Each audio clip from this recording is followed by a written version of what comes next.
तो हम ये कहानी है एक उड़ाऊ पुत्र की। मैं इसे बहुत डिटेल में नहीं पढ़ाना चाह रहा हूं क्योंकि यहाँ पे सब विश्वासी लोग हैं, मसीह लोग हैं और अच्छे से जानते हैं कि एक लड़का था और जो अपने पिता से अपने हिस्से को मांग लेता है।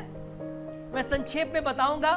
और वो जब उस हिस्से को मांगता है, पिता उसे दे भी देता है और वो क्या करता है, दुनिया जहां में अपने ऐशो आराम में उस सारे ही धन को वेस्ट करता है। मैं कहूंगा वेस्ट कर देता है वो, और यहां तक वेस्ट करता है कि वो कंगाल हो जाता है, पूरा कंगाल। उसके पास कोई पैसा नहीं है, उसके कोई अब दोस्त भी नहीं रहे।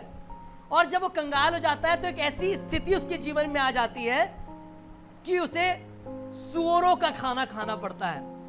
जो अमीर था उसे नौकरी करनी पड़ती है और जो सूअर खाते हैं वो वाला खाना खा रहा होता है। शायद मेरे आप पे शायद ही कोई ऐसा व्यक्ति हमारे चर्च में आज हो ऐसा होगा, या हमारी कलीसिया में या किसी और कलीसिया में ऐसा होगा जो सूअर खाते हैं वो उसमें से खाता होगा।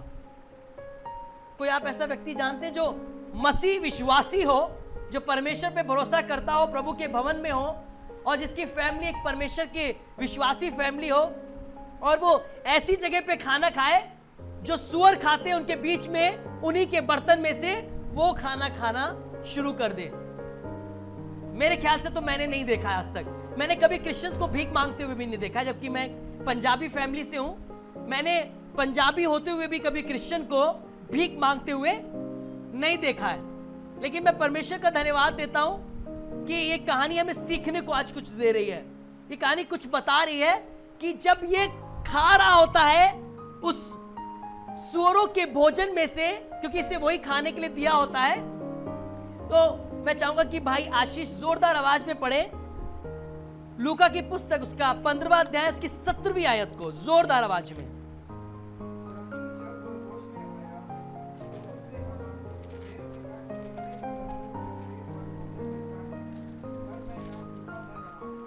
क्या लिखा है? जब वो, आपकी बाइबल में शायद लिखा हो जब वो आपे में आया, लेकिन मैंने ये वाला वर्जन इसलिए पढ़वाया क्योंकि यहां पर क्या लिखा है? होश में आया। किस में आया? यहां पे एक बात रिकॉल करिए, ये लड़का कौन है? एक अमीर बाप का बेटा है। ये लड़का कौन है? जिसपे बहुत पैसा, नाम और शोहरत है। ये लड़का कौन है? जिसके पिता के घर में खाने की कमी नहीं है। ये लड़का कौन है? जिसके वस्त्र ऐसे थे कि नौकर भी देखकर, लोग भी देखकर जलते हो। ये लड़का कौन है? ये एक ऐसे खानदान से बिलोंग करता है जो उस क्षेत्र की सबसे रईस फैमिली है, लेकिन उसके बाद भी क्या कर रहा है? भिखारी हो गया है और ये सूअरों के भोजन में से खा रहा है। ये लड़का तब तक खाता रहा है जब तक ये होश में नहीं आया है। मेरी बात को समझ रहे हैं? इससे कोई भी फर्क नहीं पड़ता है कि मैं यीशु मसीह का बेटा और बेटी हूं। कई बार मैं क्या कहता हूं? मैं यीशु मसीह का बेटा हूं, मैं परमेश्वर का बेटा हूं, और लेकिन काम क्या होते हैं हमारे जीवन में? ऐसे हो रहे होते हैं जो बेटे और बेटी कहलाने लायक। शायद मैं ड्रग्स में हूं, शायद मैं स्मोक करता हूं, शायद मैं एक हैवी ड्रिंकर हूं, शायद मैं एडल्ट्री करता हूं, शायद मैं झूठ और फेब की जिंदगी जी रहा हूं, शायद मैं बेईमानी की जिंदगी जी रहा हूं। हो सकता है कंडीशन मेरी ऐसी हो गई हो कि मैं भवन भी अब नहीं जाना चाहता हूं क्योंकि मुझे पता है कि मैं पापी हूं। मैं संगति भी नहीं करना चाहता हूं क्योंकि मुझे पता है कि मैं पापी हूं। मैं कॉटेज प्रेयर में, फैमिली प्रेयर में भी नहीं बैठता हूं क्योंकि मुझे पता है कि मैं पापी हूं। लेकिन है कौन? एक रेपुटेड और एक ब्लेस्ड फैमिली से। लेकिन हम जब अपने जीवन में काम कर रहे हैं तो हमें ये लगता है कि मैं जो भी कर रहा हूं वो सही कर रहा हूं। मैं जो भी कर रहा हूं वो, क्योंकि इसने जब पैसा मांगा था अपने पिता से, इसलिए मांगा था क्योंकि इसे लगता था कि मैं जो भी करूंगा वो सही करूंगा, मैं कुछ कर कर दिखाऊंगा। लेकिन जब इसे होश में आया तब इसे पता चला कि ये कहां पर है। आज बहुत से मसीह लोग बहुत बड़े बड़े कामों को कर रहे हैं, बहुत पैसा भी कमा रहे हैं, लेकिन उनके जीवन में आज भी ऐसी ऐसी चीजें हैं कि वो होश में नहीं है।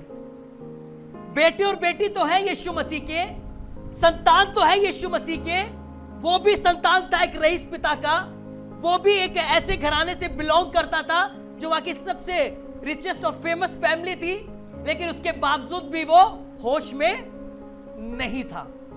आज एक सब्जेक्ट है मेरे और आपके पास, अगर होश में नहीं है तो होश में आ जाए, क्योंकि जब यह होश में आया तब इसे याद आया कि मैं किसका बेटा हूं, तब इसे याद आया मेरे घर में क्या है, तब इसे याद आया कि मेरे परिवार कितना अच्छा, मेरे पिता के पास कितना पैसा है और मेरे यहाँ पे मजदूर भी मुझसे अच्छा खाना खाते हैं। और पता है जब ये अपने पिता के पास पहुंचा तो बाइबल इस बात को बताती है कि पिता ने इससे ये नहीं पूछा कि तूने पहले पाप किए थे, पिता ने इससे ये नहीं पूछा कि तूने क्या क्या गुनाह किए थे, पिता ने ये नहीं कहा कि तू तो सब कुछ लेकर चला गया था इसलिए मैं तुझे वापस नहीं आने दूंगा।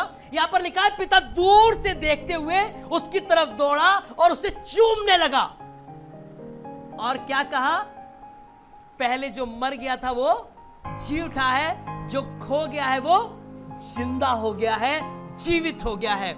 आज हो सकता है मेरे और आपके जीवन की कंडीशन ऐसी हो गई हो, शायद मेरी फैमिली में कुछ लोग आज भी ऐसे हैं जो अभी भी परमेश्वर के पास नहीं आना चाहते हैं।